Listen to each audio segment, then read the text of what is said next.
Hey everyone, super excited to be here with you. This is Nidhika Bahl and it's Tuesday evening, a little over 7 p.m. and we're due to meet for our Tuesday FB Live. I just want to say that, I'm sorry that I'm late because I was traveling to Delhi and I just returned today afternoon, and it's been a crazy day cleaning up the home and getting it all set up for work. And then I had a couple of clients lined up, so I got a little delayed because of that. So sorry to keep you waiting.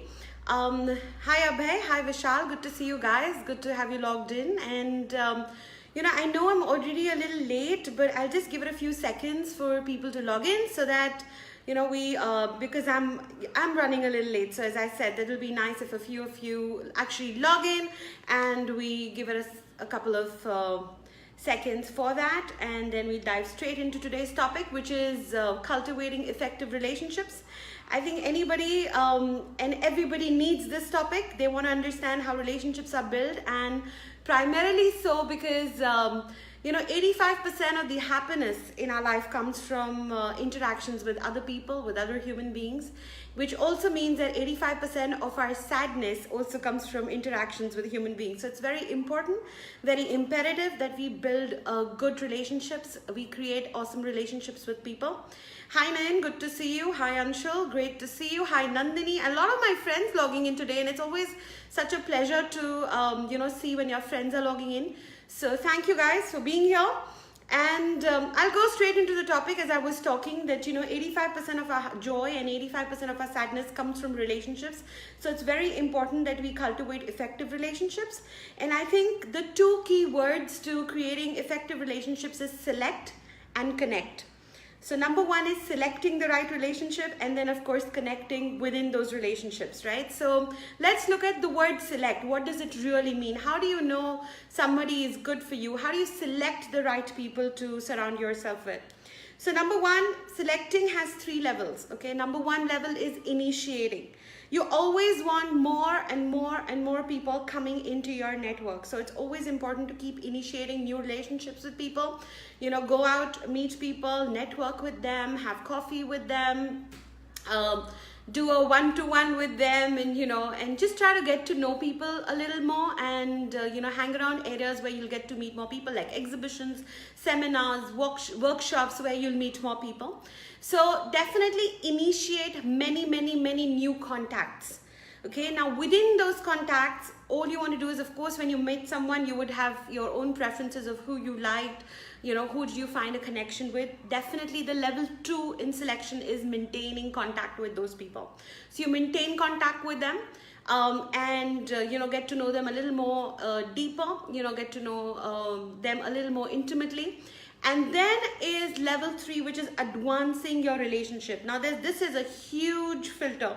So imagine like a funnel, okay? So a lot of initiation, a lot of new people going into the funnel, very few people you're maintaining contact with, and a very small percentage of that you are actually advancing your relationship with. What does that really mean? You're advancing relationship with people who have a common vision, who have a common mission, who have the same value systems, who have the same ambition or the same or a similar passion. Why? Because if you're surrounded, they say you're the average of the 5 people you surround yourself with, and if you're surrounded with like-minded people who are moving ahead in life, who have a strong purpose, a strong passion, chances are they're going to uplift you and take you with them, right? So together you can win better, right? So that's the selection part of it. Now comes connecting part, and this is very crucial, because connecting in relationships is all about the other person. Okay, what it means is that your focus is entirely on the other person. You are nowhere in the equation, and that's how a real connection happens. It's very simple, it's been said time and again that if you help other person get what they want, other people get what they want. I think Jim Rohn originally said it. You will get what you want. Hi Parveez, good to see you, and a big hi to you as well. To my fitness coach, let me put it this way. So very important, connecting is all about doing enough for other people, helping them get what they want so they can help you get what you want. And there's a beautiful gardening principle associated with connection. And the principle says all relationships require cultivation. So to nurture plants, how we cultivate the soil, we maneuver it, we fertilize it, we water it every day. Likewise, every single relationship requires cultivation. And there are certain rules to it, and I'm going to share 8 rules with you which work beautifully and can be applied to any kind of relationship, whether it's friendship, whether it's business, whether it's an intimate relationship, whether it's just work-based relationships, a colleague, a junior, a client. It works all at every level. So number 1 principle is be real and be the right person. What does that mean? Who you bring to the table will become your filter of how you look at other people. So if you are the right person, chances are you're going to attract the right person on the other side of the table as well. So it's very important to be real. Just be who you are. Don't try to pretend to be somebody you're not, because you can't fake it for too long, right? And people will see through you at some point or the other and they'll lose trust. So it's very important to remain true to yourself. There's no point, being in touch with people or surrounding yourself with people whom you cannot be yourself with, because it'll be suffocating for you beyond a point, okay? So that's number 1. Number 2, be genuinely interested in the other person. A lot of people show that they're interested, but they're not necessarily interested. So being genuinely interested is you're just there for them and present when they are talking. It's not just like you're listening to them, you're literally with them, involved in the conversation, present in the current moment with that person when the person is talking. So genuinely interested in the other person. And what are you doing by being genuinely interested? There is a mission here. You're looking for common ground. A lot of people want to advance people to a higher ground, but it never really works unless you first found common ground. So it's very important you find common ground. And one easy principle, again, how do you do it? If you talk about family, occupation, recreation, or purpose of life, if you just have a conversation around these 4 or 5 points, you will find areas where you have a common ground. And if you find 3 or 4 common grounds, maybe you're from the same city, maybe you like the same kind of cuisine, maybe you love watching similar kind of movies, maybe you enjoy same kind of music, maybe you value similar principles like honesty or integrity, so it depends on, if you can find common grounds across at least 3 to 4 things, this is a friendship for life. You can create a raving fan out of this relationship, not just somebody who is just there for you in good times and leaves you alone in the bad times. I'll give you an example. How many of you actually use the Android phone? Say I if you do, and then tell me how many of you actually have an Apple iPhone or an Apple product, basically any of the Apple products, and say I, okay? And you will notice that people who if you remember, a couple of years ago, Apple did everything wrong to put off its customers. They didn't build the software in time, they didn't their apps running well in time, but yet their consumers never left them. They waited on them and they waited earnestly because they were raving fans. They were not just satisfied customers. A satisfied customer will walk away the moment there is a better offer available in the market in terms of, whether it's a better application, better mobile phone. But a raving fan will not move out, if no matter what happens, right? So likewise, our relationships, for the same analogy, with the same metaphor, we want to create raving fans for people around us that they will not leave us in the bad times as well. And, if you have both the phones, you would still know that, when you think of your Apple, maybe you have a bigger bubble in the heart than you do for your Android. And that's how Apple has been selling across the globe. There is, if you really look at an Apple product and look at any other competitive product, not necessarily that they provide great features, but they're priced 2-3 times any other product that's available in the market, which is competitive in terms of its features. But yet people buy Apple because they're raving fans, right? So the idea is that be so you have found such good common ground with people that no matter what happens, they're always by your side and they're never going to leave you, right? So that's the principle. You can call it the Apple principle, or you can call it, finding common ground, whichever works for you. The third is be authentic and trustworthy. What do I mean by that? Very simple. Let your word be law. If you say something, do it. Right? So say as you're willing to do, and do as you have said. Very, very important, because if you let people down, they're not going to give you another chance to kind of show that all right, maybe I should give this person another chance. Most people will give you one chance, one opportunity. It can take years to build trust in a relationship, and it can take just one single episode to break it all down. So it's very important that you have, you maintain what you say, and you say what you're willing to do. So, all the time your word is law. So that's very, very important principle. The fourth principle is be transparent. Whatever may be going on in your world, a lot of times people try to hide things, they push things under the carpet. They don't want to share it with people they know, and they just keep pretending to be somebody they are not. And I think a lot of those fake things happen on social media, where people have messed up lives, but they are trying to portray that they have such fantastic lives.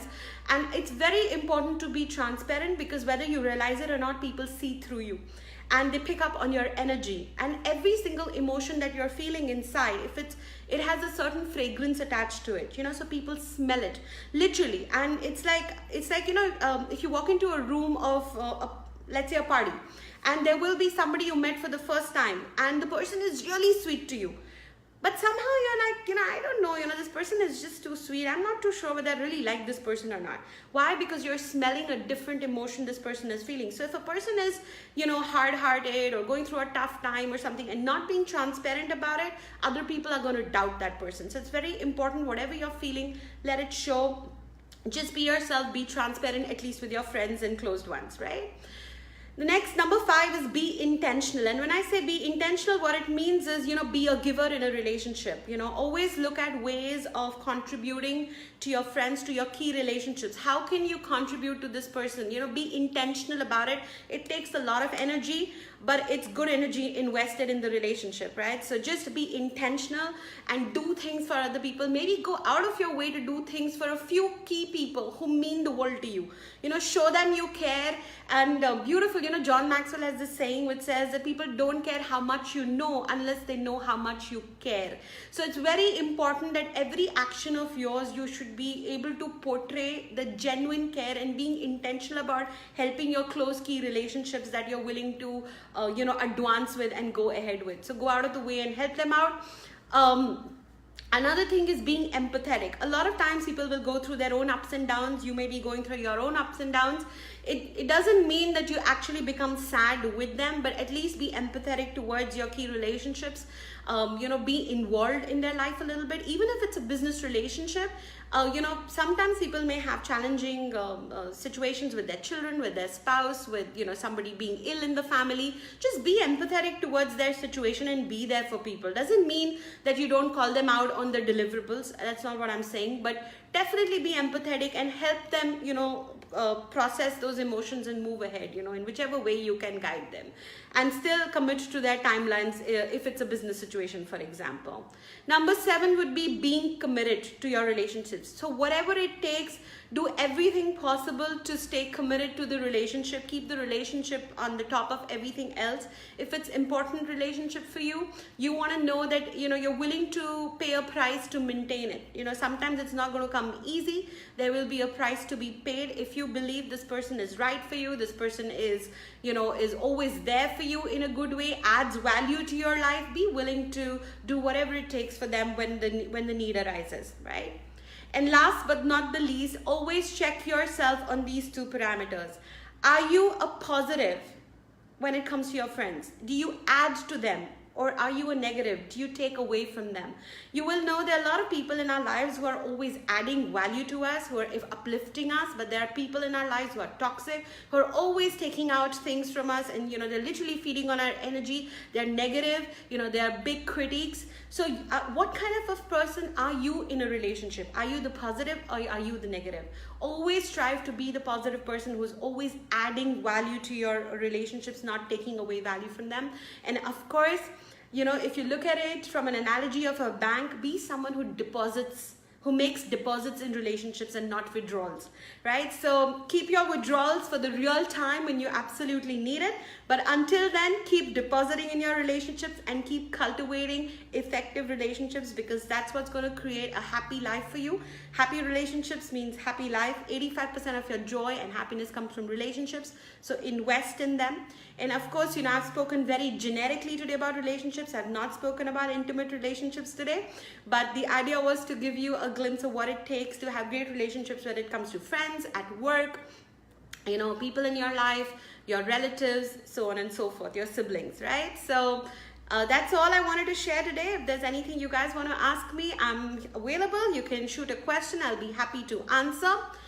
Very happy to see you, Rajaramji, you know, on this call today. And thank you, Nandini, for all your loves and likes. That's absolutely sweet of you. And lots of thumbs ups and, you know, the good marks, right? So thank you for that. That's really sweet. If any of you would like to throw a question at me regarding relationships or building, cultivating effective relationships, or if you have a doubt, please feel free to ask right away.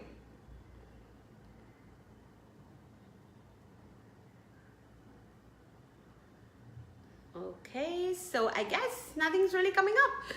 So we leave it at that, and I will see you next Tuesday, 7 p.m. with another interesting topic. Until then, have an awesome week ahead, and I love you guys as always. Bye-bye.